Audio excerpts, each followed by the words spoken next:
We must guard against the acquisition of unwarranted influence, whether sought or unsought, by the military-industrial complex.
Okay, welcome back everyone.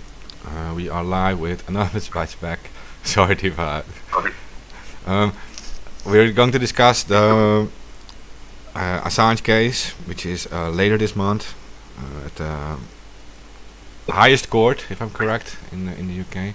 We're also going to talk about Craig Murray and upcoming protests all over the world and in the UK itself, with our special guest, my friend Deepa Driver, and well, she's the perfect person to update us on this because she's always actively staying updated herself with, especially with the Craig Murray case. I see you spending a lot of time on that. So yeah, welcome. Well, thanks for having me, and just in time I have a coughing fit. So sorry about that. Well, take your time, it's okay. Thanks for having me. It's nice to be back. I like to come to Anonymous Lights back, and I'd love to chat with you, Matt. I'm glad. I see a lot of people already showing up in the chat. If you guys are in the chat, please help to share this around. You know we're dealing with all the shadow banning, and especially when you start talking about the Assange case, all kind of weird stuff is happening. So we need you guys to help with that. Hey, so maybe we discuss first what's going to happen at the end of the month, right? That is the 26th. Because yeah. Sorry. No, go ahead. I was just going to say the Assange case has now gone from the magistrates court level through to the High Court, which is this kind of midway point between in the whole process, because the next stage would be the Supreme Court, and after that the European Court of Human Rights. So, sorry, so a little child running past. The way the UK process runs is extradition cases are tried in the Special Extradition Court, which was what we saw at Westminster Magistrates Court and held at the Old Bailey and at Belmarsh last year and earlier this year. Now what has happened is that the US has decided to contest the decision made by Vanessa Barrezza. Sorry, excuse me. Judge Barrezza had ruled that Julian should not be extradited. She upheld all the criteria that the US wanted, particularly criminalizing journalism, drawing a parallel between what Julian might have done and how that would be seen within the Espionage Act, and linking it to criminality within the Official Secrets Act, making all kinds of judgments about him based on a flawed CNN report, and at the end of this process, we were all shocked when she came out with this decision that on account of US prison conditions and Julian's own likelihood to commit suicide were he to be extradited, and the fact that he's resourceful, all of these were reasons why she chose not to extradite. Now the US appealed against the extradition on 5 grounds, or rather appealed against the lack of extradition on 5 grounds. Initially 2 of those grounds were kicked out and they were allowed to appeal on 3 grounds.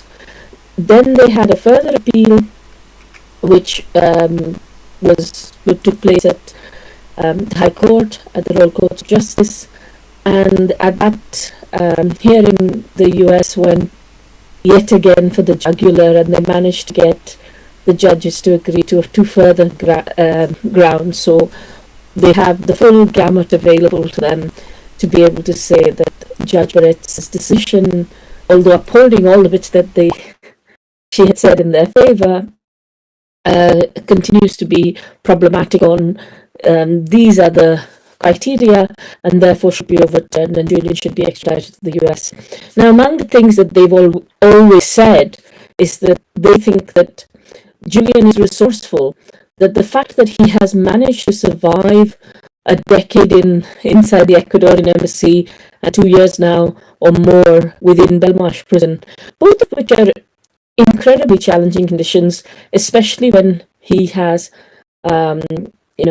history of depression, he has all kinds of other health problems. So they see that as, oh yes, if he can survive that, why don't we put him in one of the worst prisons in the United States and have a little test on how much worse we can make it when we entomb him completely, which is essentially what they're trying to do with these things called special administrative measures. Now, for those of you who've never heard of these things and think special administrative measures must be some paperwork, actually, it's a way in which the US government can essentially prevent Julian or his lawyers from ever talking to the outside world, which means that and also within these special administrative measures, there are very, very strict regulations. And one of the examples that came out during Julian's extradition hearings was of one of the prisoners under the SAMs who had written to wish his grandson a happy second birthday, and that was treated as contact with a non-allowable individual, and this person was punished for doing that and denied various privileges. We also heard the case of the prisoners one of whom has no arms, and he's struggling because he is in administrative segregation. Administrative segregation is another word for solitary confinement, but it's a very deep solitary confinement where you're pretty much in a concrete bunker with very, very limited contact, where there is a little hatch through which food is delivered. And this gentleman and he had also received, the US government's, the British government had received assurances from the US government that he would not be placed under SAMS or in ADSEG, I believe. And the way he's now is that his condition is so bad that because he doesn't have arms, he is not even able to eat. His toenails have grown so big that he's not able to walk. He's in tremendous depression. So the effects of these on somebody who is disabled are humongous. And the assurances are of a very, very low quality, because what the US is saying in providing these assurances to the UK government is that they are willing to consider letting Julian serve his sentence in Australia. They're willing to consider not putting him under SAMS. But there's a caveat there that subject to them not deciding after he got there that SAMS would be the best conditions, So there are all these kinds of caveats. They've also said they won't put him in the detention facility, which was known to be one of the worst in the United States.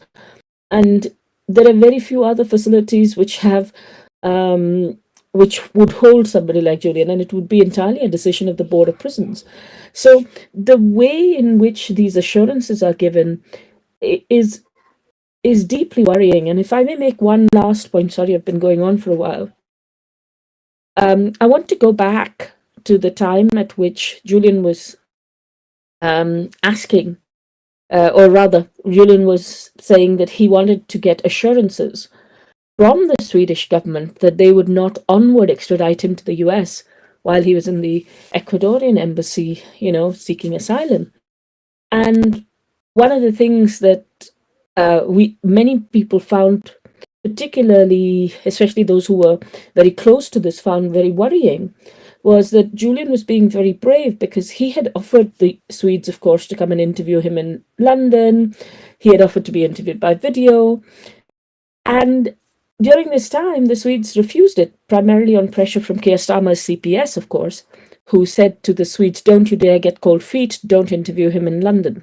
Anyway, Julian offered to go and be interviewed in Sweden because, of course, if no charges are raised, which, the case was always kept in preliminary investigation stage. If no formal charges are raised, Julian was not, his side was not able to get the exculpatory evidence, the evidence that showed that he was, that what the other side was saying was a bit of a fit-up.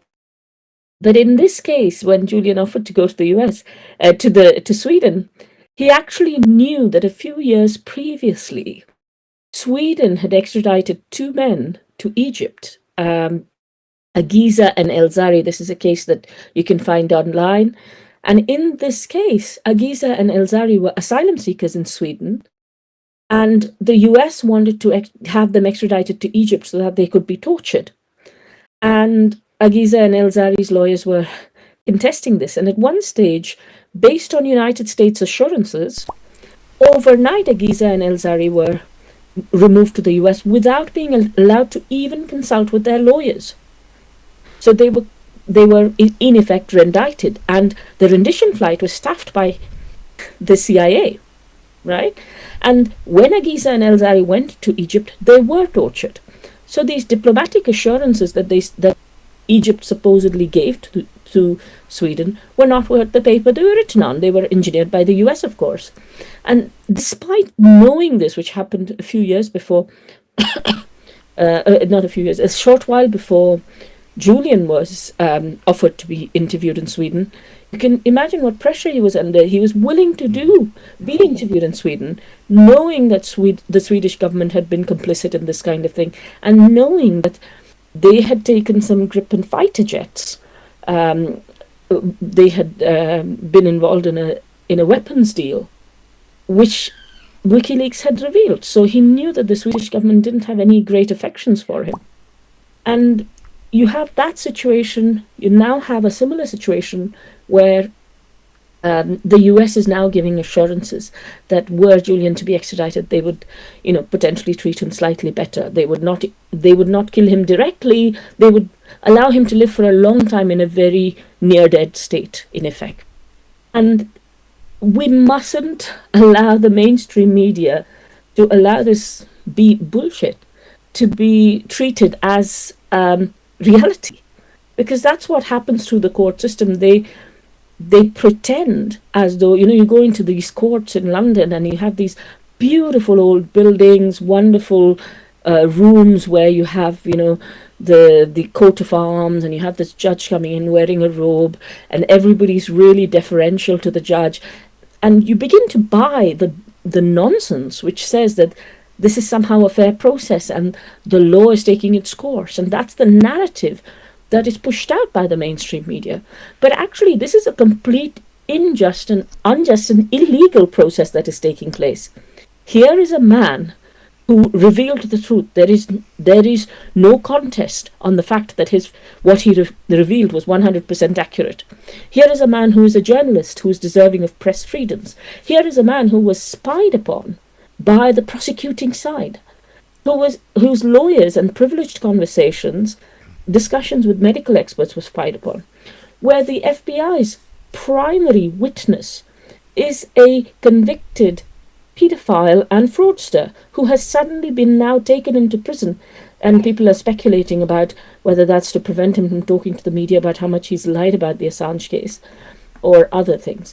But so in this case, there is nothing that is just or legal, and to pretend that the sham which is going to take place on the 27th and 28th is something of a legal process is just a nice little drama to make us all feel comfortable, to believe that we are safe, we are secure, and we'll go through the justice system sometime. But I guess Anons are in a different space, right? Because you guys the bullshit and you don't buy it. But a lot of ordinary people around you, your families, your friends, your contacts, will buy it, and they will somehow think that Julian's the bad guy, or they may not even care about Julian. because their lives are too busy and too stressful and too COVID heavy or whatever else is going on in their lives. And we really need to come together and support Julian now. I'll stop there. Thanks, Mark. Yeah, I know. Like when you mentioned the word considering, and them considering to have him, sit out his prison sentence in Australia. Yeah, the word considering already has zero substance. I mean, you can always claim you're considering something, and in the end you say, yeah, well, we're just not going to do it. We secretly we considered it for a second there, but yeah, and then you mentioned that situation in Sweden that they actually extradited people to Egypt.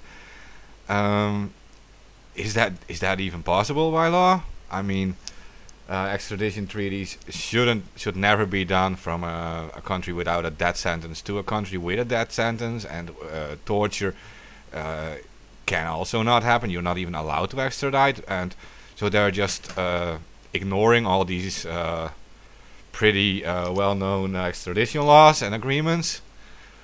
So I think you're entirely right that we shouldn't fall for this whole charade of pretending this is some fair trial, because we are talking about an independent journalist. He's not a criminal, and he shouldn't even be in jail in the first place, not even for one day.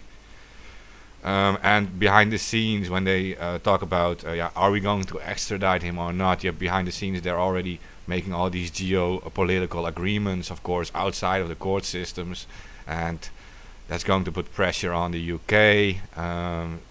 Is a judge going to be influenced by that? Obviously, she will. She will be contacted by these people and has to take that in consideration.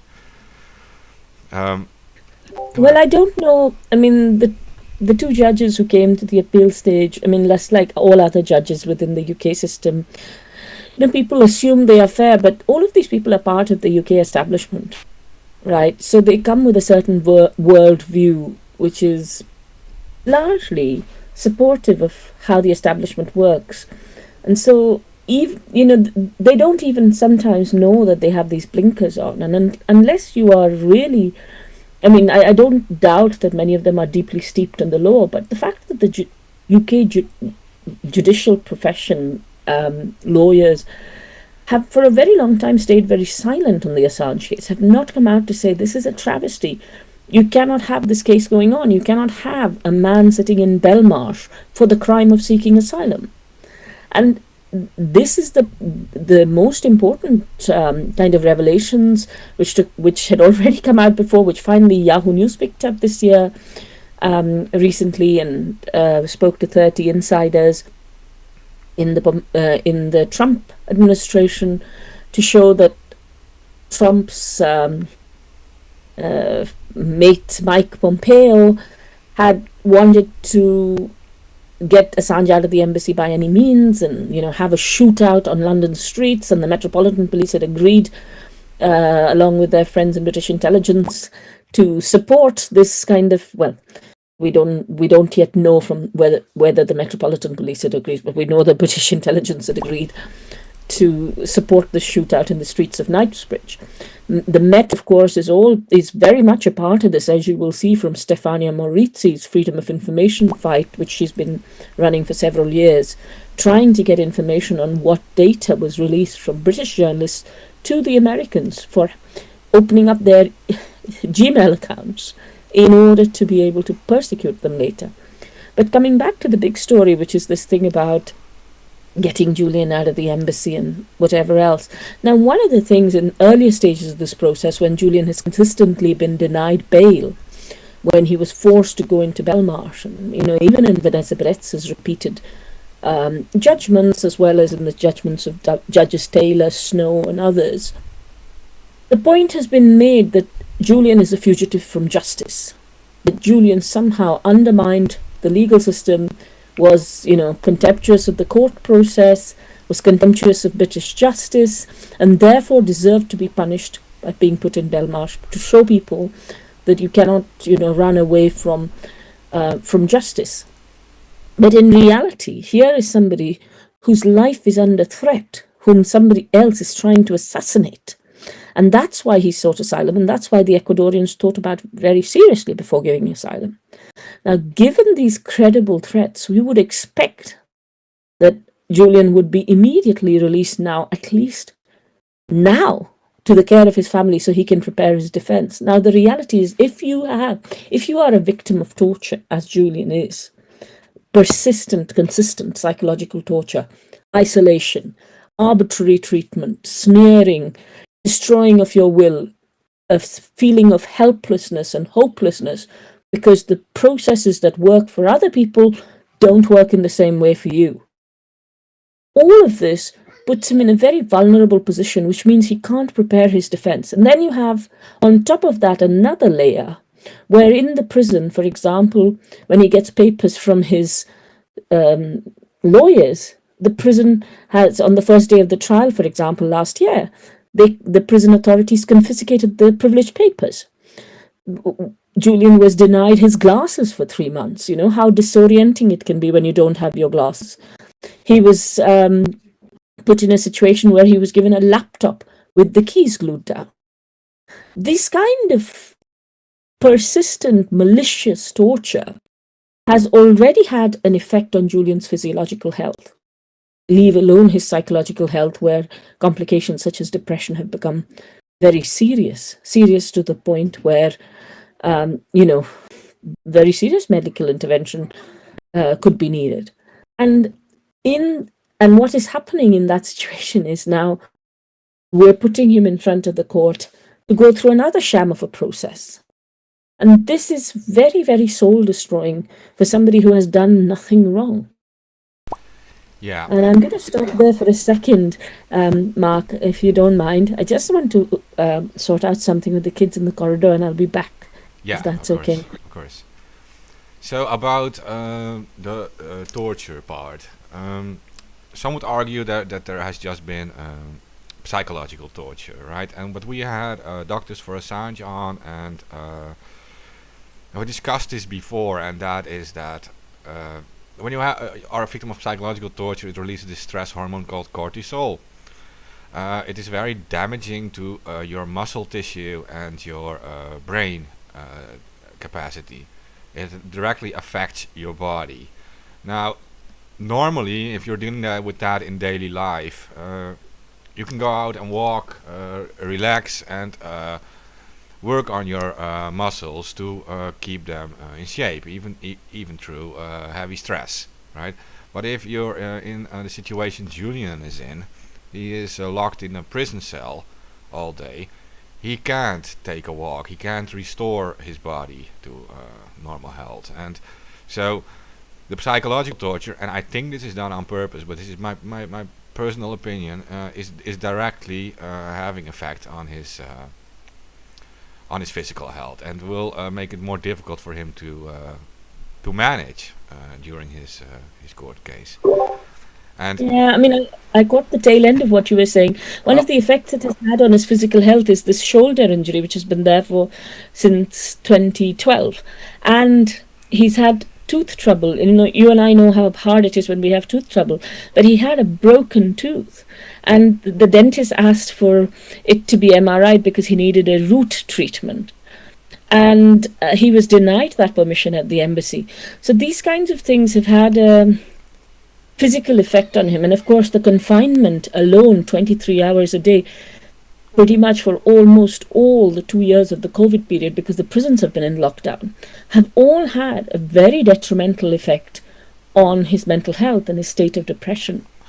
yeah, look, and I know you got just the end of it, but I started out about the stress. We had doctors for Assange on before, and I discussed with them that the fact that stress releases a stress hormone called cortisol, right, and it attacks your muscle tissue and your brain tissue. It literally weakens your muscles, and it makes it affects your brain. And normally, if you're in a normal situation, you can just walk outside, you can train, and you can keep up to date even during full-time stress. But Julian is locked up, so he can't have this. He can't restore his body, and this has to affect his physical health. It is impossible that it would not. So I think we're not just dealing with psychological torture, we're dealing with physical torture too, and just a smart way of doing it, I guess. Yeah, I mean, and this is happening, this kind of inducement of stress is happening in very real terms right now with Craig Murray in Edinburgh's Saughton prison, where here is this innocent man um, put behind bars on a ridiculously trumped up charge of jigsaw identification, which is not even single source jigsaw identification, but multi source jigsaw identification. And I explain what this is. So you have him behind bars. In the US, you have a judgment given by Judge Preska against, as a result of a private prosecution brought by Chevron against environmental lawyer Stephen Donziger. Now, Donziger won the biggest settlement against Chevron for indigenous Ecuadorian people whose waters were polluted extensively by Chevron, causing cancer and death to a number of them for years. And then Chevron refused to pay and instead helped fund a private prosecution in the US of Donziger, which then led to Donziger being disbarred, losing all his money, losing the right to earn revenues from even telling his story. All this kind of thing is going on all around the world. And what's happening is anybody who is defending ordinary people, like Julian did in revealing to us what was really going on in Guantanamo, what was really going on in Abu Ghraib, what was really going on in Iraq, what was really going on in Afghanistan, and the rampant killing of civilians, hundreds and thousands of civilians. Anybody who stands up for ordinary people is being ground down. Now, one way of dealing with this is saying, okay, we have no power, we can just slip away. But the other way of dealing with this is to come together and to realize that collectively we are more than them. And I guess the Anons are a great example of that, because the way in which the Anons come together to protect people is really important. And I'm really glad to be here to support you guys, because what you do is very, very vital.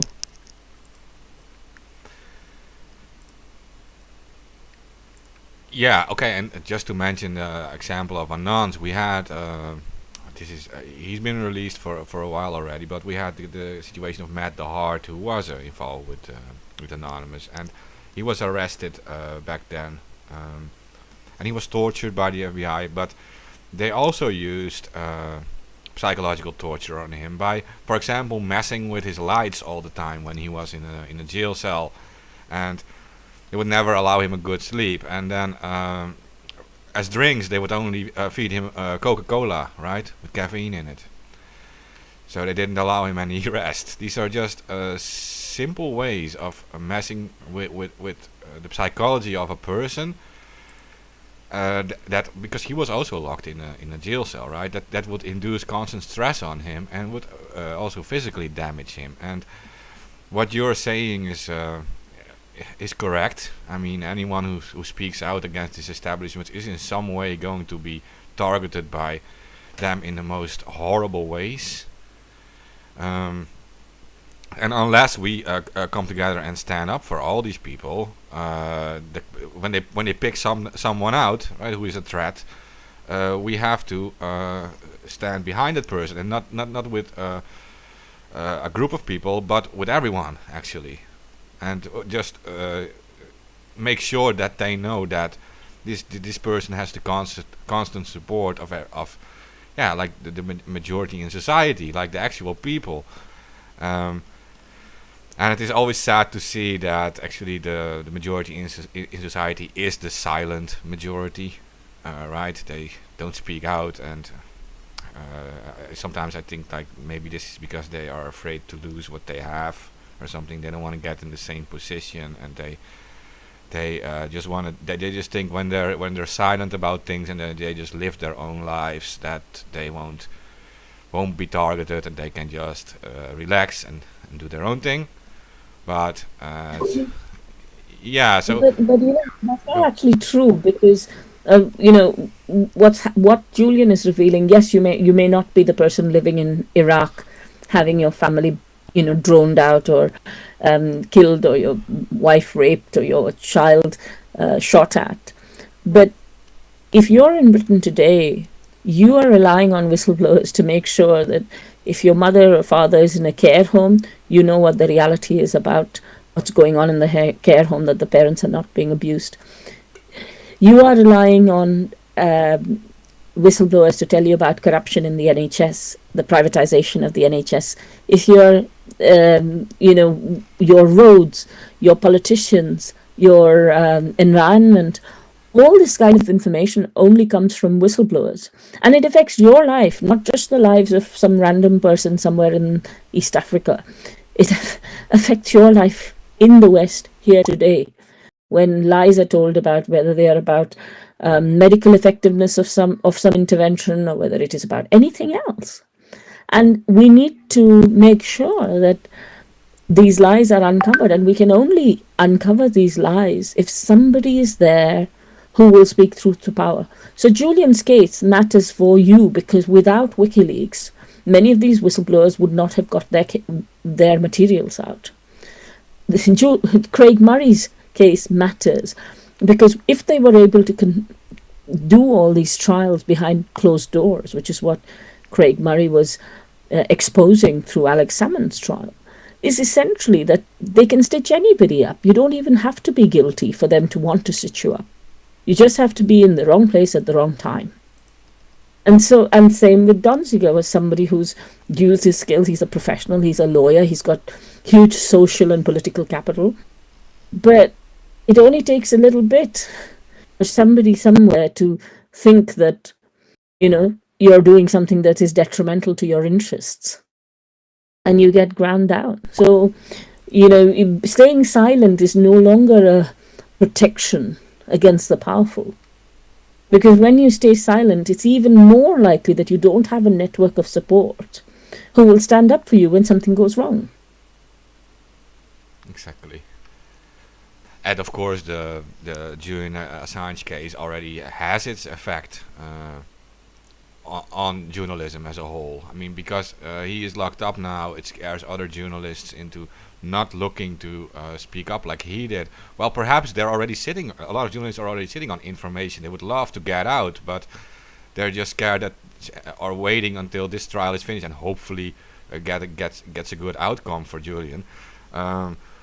They're sitting on it, afraid to be put in the same position, and that is an effect on like one huge group of people, the press, the people who are supposed to speak out for us, who have to release the truth about what is going on. And are we still getting it in all these cases? And some would argue that now with this whole COVID thing, without going too far into that, there is a lot of stuff being said on one side and on the other side, and there's always the question now because they're having our independent journalists locked up, are we getting the full truth about everything?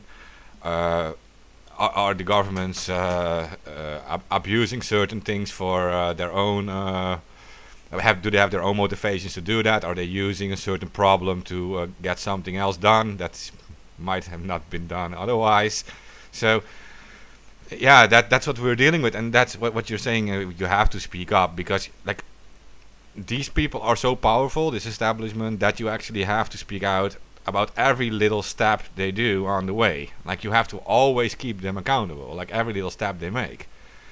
Because before you know it, they already made 1,000 steps, and you have to fight back on every little step, and it's already far too late. And especially because this is now happening globally, or with a number of countries, in this case like Sweden, the UK, it is Ecuador, Spain, it is America involved. All these countries are involved. Well, maybe you beat them in one country, but in the other countries they still got their way.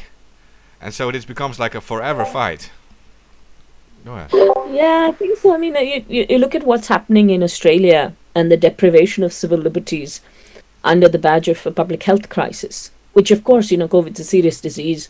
We have to be able to deal with it, and we have to be able to contain what's happening. But that the excessive police brutality that has come alongside the implementation of these regulations, and we've seen that even in the UK, which is supposedly slightly more liberal on COVID nowadays, But we had outside Julian's trial, for example, they misused the COVID legislation to prevent people from even standing in a queue at 4 o'clock in the morning where they were not talking to anybody else and they were socially distanced. So this has nothing to do with public health. This has to do with authoritarian power aimed at removing civil liberties and doing it under the guise of a positive idea, which is that we should preserve the health of those who are vulnerable.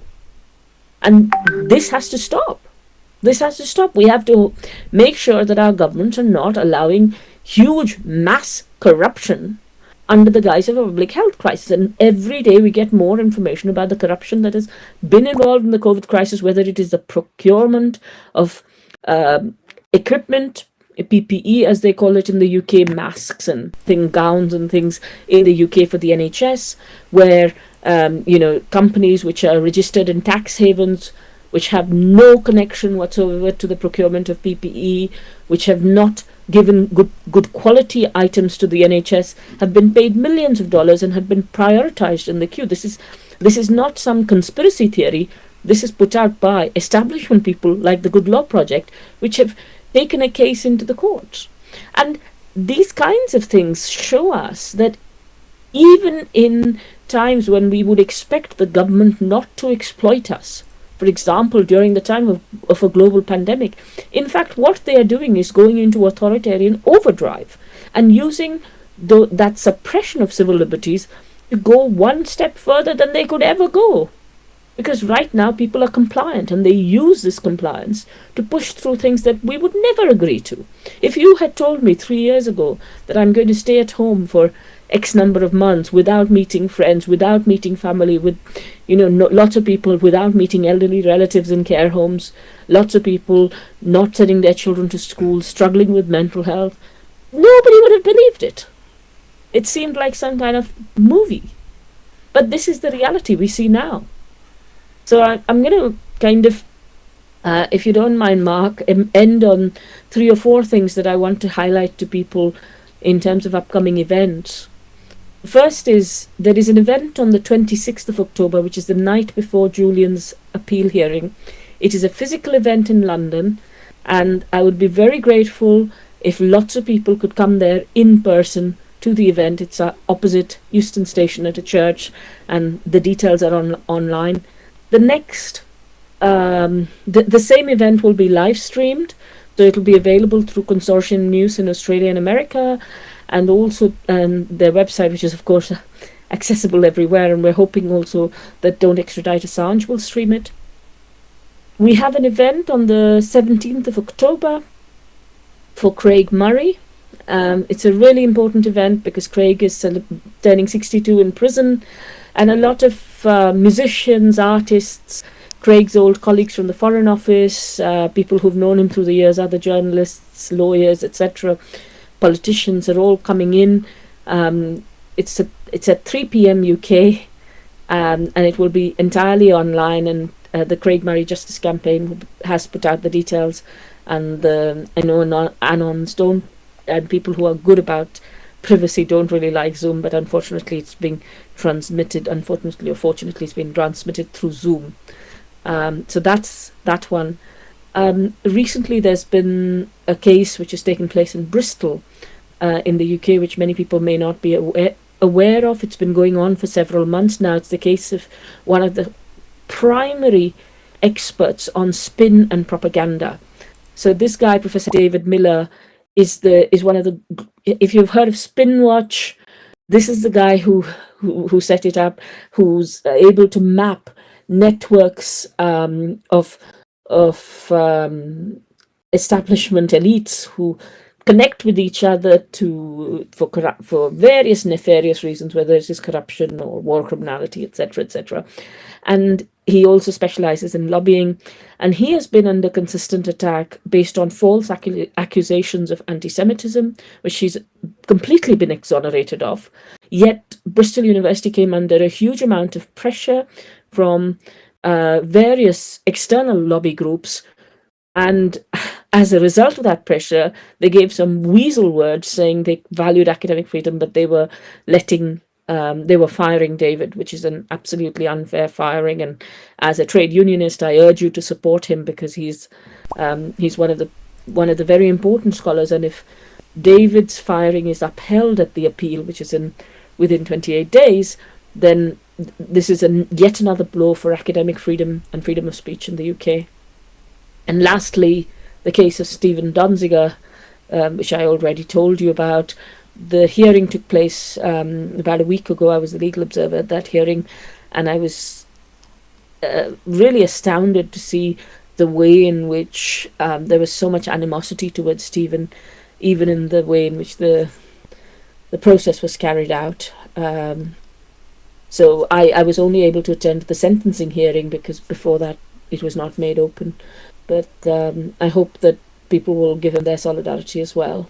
So I urge you to come and join us, please, in London and online, if you can, from whichever part of the world you're in. Deepa, I know you have to leave in like 6 minutes, so thank you for coming on. We'll do this really soon again. Probably before the events. I'm happy to answer any other questions if you have them. I can push it out by a couple of minutes or 10 minutes if you need, but I think I've said most of the things I would have immediately thought of saying, but you always ask me interesting questions, so feel free if there's something on your list that you want to ask.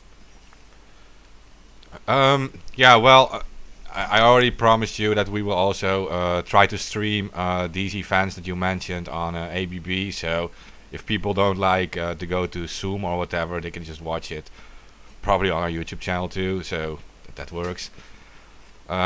Well, I have a very basic question, and that's because there are a lot of Anons listening, and a lot of Anons are showing up now because the Million Mass March is very important for them. It's on November the 5th, and it's only a week after the big Assange trial. So I just want to ask you, like, what can Anons do now to help out as much as possible, besides spreading the information, of course. That's what they will always do. I think, in cases like Julian's, for example, the establishment side has had lots of time to make up their story. And Julian has been completely denied a defense. And Gareth Pierce once said to me, this case feels like 10 cases moved into one. So on the one side, you have an espionage issue. On the other side, you have war crimes. Then you have sexual assault allegations. It's like some kind of movie, right? And it almost feels unreal to most normal people. And also a little bit out of control, because once you think you understand something, actually there's something else that you completely don't understand and never heard of. So I would urge Anons, first of all, to, if they have the time and the energy and the inclination, to try and get to grips with bits of the case, or as many bits of the case as they can. And Professor Niels Meltzer's interview in Republic and in Stefania Maurizi's work are both useful places to go. Another very useful place, which has a summary, is the wonderful journalist Jonathan Cook. And he's really nicely summarized it, as have a couple of people like John Pilger.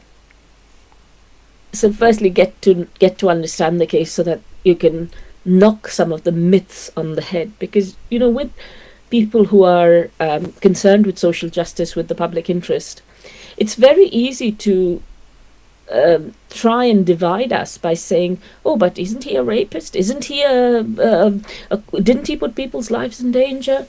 Didn't he do this? Didn't he do that? And, because we care about these bad things not being done by people, we may be taken aback and we might just keep quiet. But actually, we need to be doing that.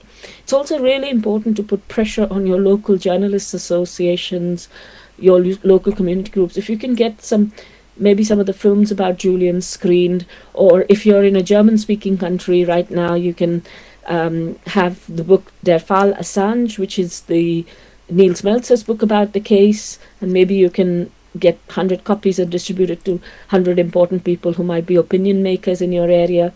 Similarly, Stefania Maurizi's book is available in Italian, Il Potero something Secreto, I think is the title. Sorry, I can't remember the full Italian name.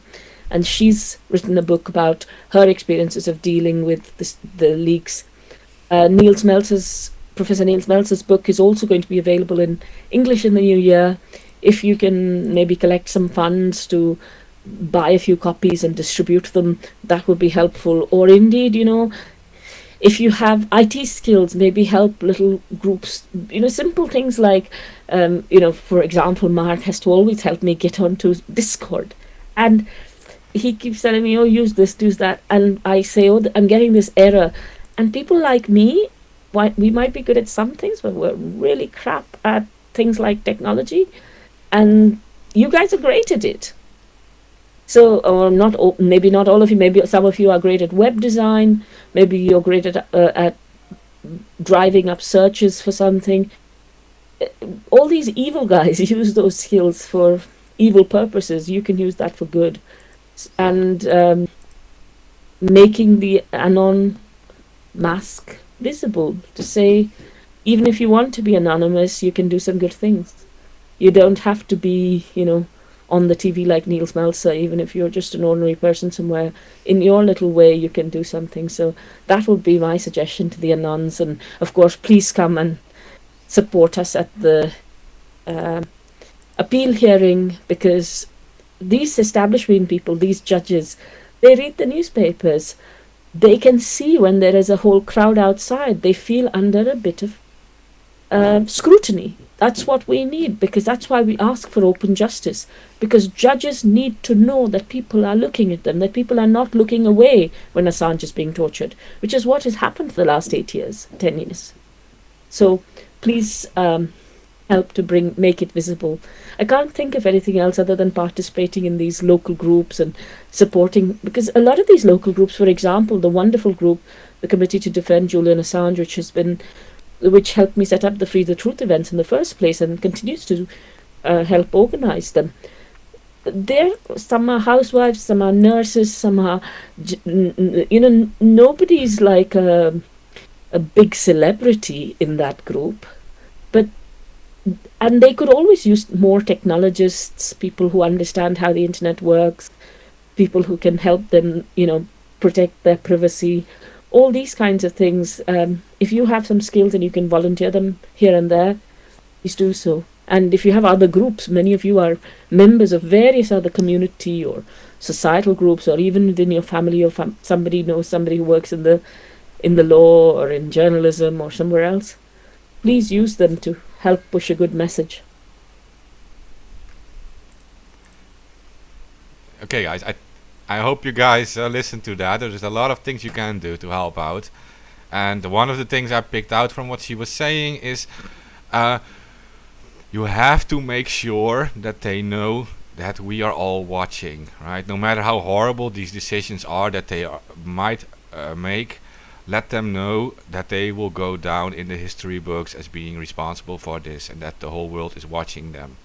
And will they choose the little money they make in their career, the little extra money they may be getting, or the little extra job, or will they choose the right thing? Do they want to be known in history as the people who protected press freedom, who protected an independent journalist against a powerful empire, and who protected press freedom for all of us? And that is the pressure I think we can put on them. Make sure that they know in whatever way possible that we are all watching them when they make their decisions. Yeah, and one of the things they do to people like Julian and Chelsea is constantly have cameras on them. Julian was trying to redress that balance. He was trying to allow us to surveil the state, to have privacy for the individual and surveillance for the state and these people in positions of power. It's not only that, we need to start putting in misconduct in public office complaints which are well researched against those people who are holding public office and engaging in such unjust behavior, colluding in torture. So the more you know about the case, the more likely you are to not just put in some, coffee table kind of application, but to put in a well-researched, well-documented complaint, which over time, if many of us do this, things will change. So as you can see, I have a little friend sitting at the door there who wants me to take her out. So I'm very glad that you invited me, Mark, and I'll be happy to come again and see you soon. Bye. Bye. Okay, guys. So that was Deepa. It's always nice to hear from her. She knows a lot about these subjects. I just want to end on one thing, and that is what we kind of discussed before, and that is when nowadays we're dealing with an establishment that uses fear to bring in certain new restrictions, to bring in new laws, to take away our freedoms, to look at what we discuss online or on the phone, to listen to our conversations, right? To force us to wear masks everywhere, not anonymous masks, to do social distancing, to stay at home, to not visit our friends and family. They keep us in this constant state of fear, whether justified or not, right? They keep us in a constant state of fear, and they use it to create all these new authoritarian rules and these new measures that, without us being scared, they would never be able to. None of us probably can imagine them doing certain things like this 5 years ago, like we discussed before.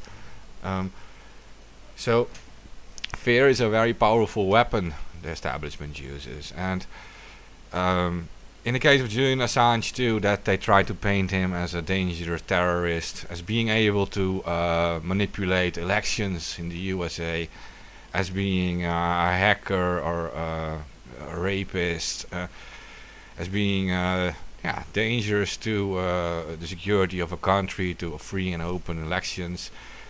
All these things they've been using against him, but they've been using it against us. With the new COVID thing, and like we discussed before too, COVID being a horrible pandemic might be justified, but is it really justified to create all these different new rules for us, and this the whole change of society? Now, what does it have to do with Julian? The fear thing, right? Because originally the fear thing in 2001, after the World Trade Center attacks, this same fear strategy of saying terrorists are on every corner and they're out to hurt you, justified in society for them creating the Patriot Act, to increase surveillance and to be allowed to kick in your doors if they only suspected you of doing something. Well, back then, before those World Trade Center attacks happened, 5 years before that, no one would have ever imagined them being able to do that. They would have never allowed it to happen. And it was fear that created that caused them to introduce the Patriot Act, but to also go into countries like Iraq and Afghanistan. And they, if you go into the numbers, are responsible for the death, or indirectly responsible, just keep it same, for the death of millions of civilians in the entire region. And now, Julian and WikiLeaks exposed some of these war crimes they were doing in these countries, right? And it showed them that they were murdering innocent civilians. Like, look at the collateral murder video. They were murdering innocent civilians. They were murdering journalists. And it seems like all this time they are using this fear propaganda against us. And it seems to work for them for the last 20 years. And it's not stopping. And it goes on and on. Whether it is about terrorism or it is now about a virus, it goes on and on. And they're using it to reduce our freedoms and to increase surveillance and to literally remove certain human rights we have. Like the free speech online, for example, they're removing it. Like we're losing it on social media, which are now the largest platforms for free speech.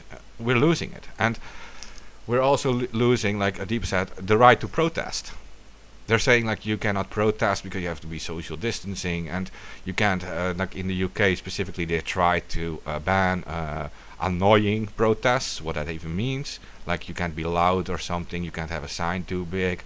Well, these are all restrictions on a legal right to protest, the freedom of assembly, and to actually speak back against these people. And instead of falling for this whole fear strategy and this whole fear propaganda thing, maybe we have to realize that they have actual goals behind this, and they are also partly responsible for the things that cause these fears. They're making up certain stories to justify creating some end result that they offer as a solution. And would these solutions been accepted by any of us without this whole fear campaign existing? And I don't think so. And that's my this is all my personal opinion. This is not reflective of the opinion of Deepa or whatever. This is just me talking to you, just that disclaimer. But we have to realize that, and we have to also then realize that we are billions of people being affected by this, and the people in power are a tiny little group, and they want to keep their power, but they don't actually have it. They only have it through consent of the masses. They will never be able to use warfare, to use conquest against all of us. They won't. Like, they're simply not with enough, and it will be very quickly that those who now work for them, who are paid their average wages to wear a uniform and keep us in control, it will be very fast that those people will switch sides, because they have families too at home, and they get talked to by their families too, who are losing their rights too in the same way. So it is consent that they work on, that they emphasize on, and without consent their power disappears.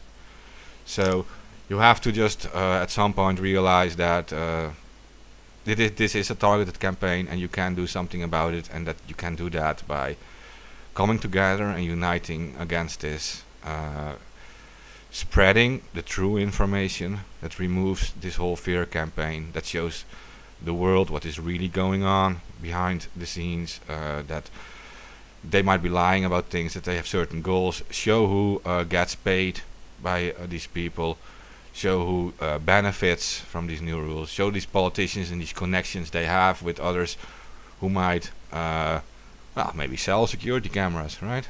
Or maybe or have stocks in surveillance companies, such things, simple things.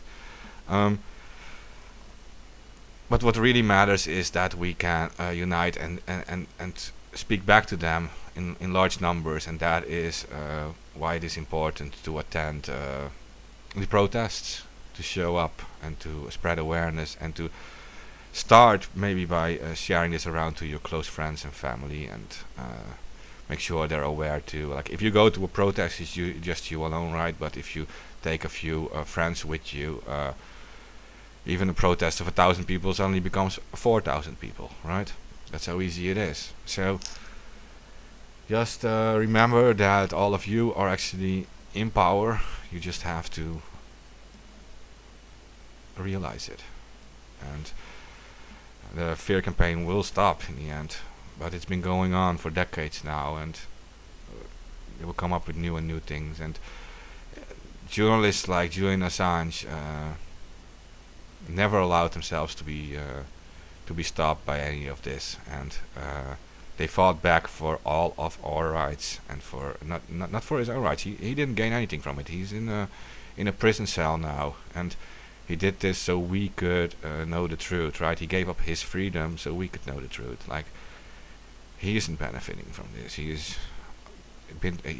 going through horrible times, and like, you wouldn't wish this on your worst enemies.